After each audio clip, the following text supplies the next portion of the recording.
श्री गणेशाय नमः. ओम गं गणपतये नमः. वक्रतुंड महाकाय सूर्यकोटी समप्रभ निर्विघ्नं कुरु मे देव सर्वकार्येषु सर्वदा. श्री गणेशाय नमः. नमस्कार. नीतिस्पंदन या चॅनलमध्ये आपले सहर्ष स्वागत आहे. आज आपण पाहणार आहोत घरामध्ये सदैव सुख, शांती, समृद्धी, समाधान राहण्यासाठी गणपती बाप्पांचे उपाय व तोडगे. तर कोणते आहेत ते? गणपती बाप्पांच्या पुढे तुपाचा किंवा तेलाचा दिवा लावावा, अडचणीतून मार्ग मिळावा अशी गणपती बाप्पांना नम्र प्रार्थना करावी. लवकरच आपल्याला मार्ग मिळून आपले जीवन सुखर समृद्ध होईल. गणपती बाप्पांच्या उजव्या कानात इच्छा सांगावी. ओम गं गणपतये नमः हा मंत्र जास्तीत जास्त वेळा म्हणावा. 11 दिवसांमध्ये शुभ संकेत मिळायला सुरुवात होते व जीवनात शुभ घडायलाही लागते. दुर्वा अर्पण करताना दुर्वांची मुळांची बाजू गणपती बाप्पांकडे ठेवावी. धन, आरोग्य आणि बुद्धी वाढते अशी मान्यता आहे. पती पत्नीतील नाते सुंदर, समजूतदार व एकमेकांना आधार देण्यासारखे व्हावे. भांडणे, वाद विवाद मिटून घरामध्ये सुसंवाद साधण्यासाठी बुधवारी गणपती बाप्पांना हिरव्या खाण्याच्या पानावर म्हणजेच विड्याच्या पानावर 7 दुर्वा ठेवा. ते ठेवताना ओम गं गणपतये नमः असा मंत्र म्हणावा. उत्तम फायदा होताना दिसतो. बुधवारी कोणीही घरात वाद विवाद करू नये. नेहमी आपापसातील संभाषण हे गोड असावे.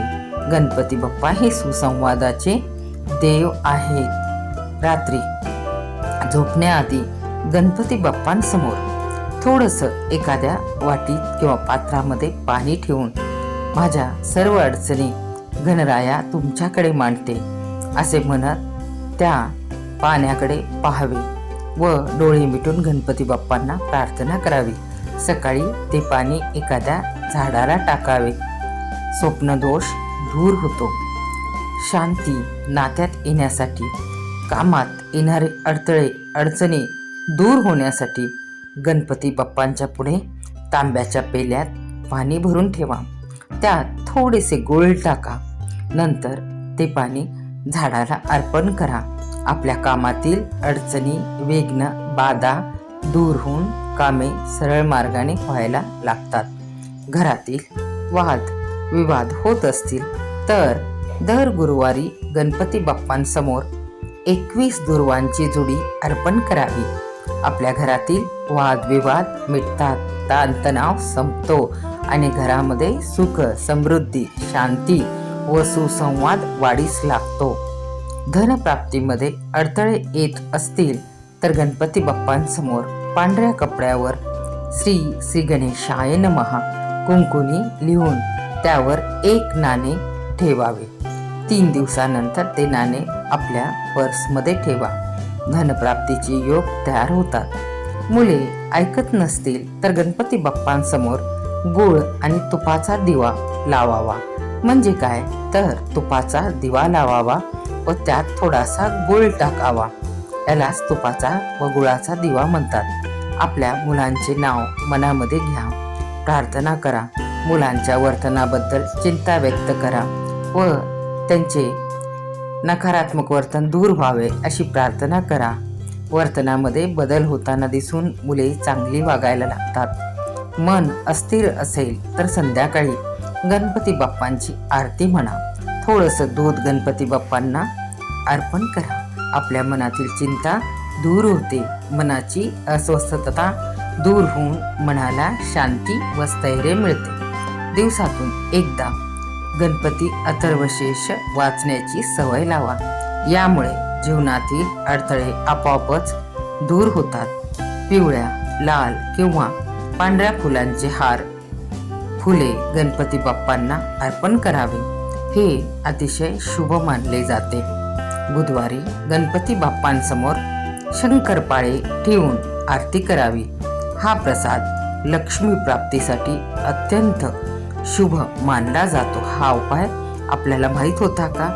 हे कमेंटमध्ये अवश्य सांगा. गणपती बाप्पांच्या मूर्तीला दर शुक्रवारी हळदी कुंकू लावावे. हे केल्याने देवी लक्ष्मी माता घरामध्ये स्थिर व्हायला लागते. स्त्रियांच्या अडचणी दूर व्हायला लागतात. घरामध्ये लक्ष्मी देवींचा वास, कृपा, धनप्राप्ती होते. घरात सतत ताणतणाव, आरोग्यांच्या विषयी समस्या, धनामध्ये, धनप्राप्तीमध्ये येणारे अडथळे असतील तर बुधवारी सकाळी ओम वक्रतुंडाय नमः हा मंत्र 11 वेळा म्हणावा.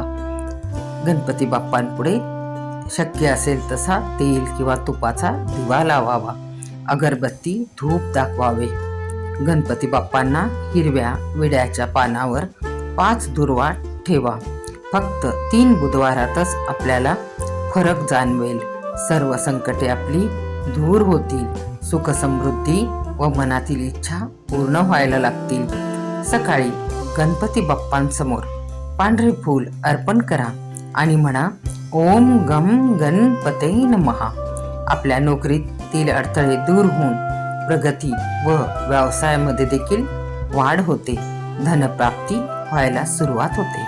नेहमी बुधवारी नवीन कामांची सुरुवात करावी. बुध ग्रहांचे अधिपती श्री गणपती बाप्पा असून बुधवारी सुरुवात करणे हे शुभदायी ठरते.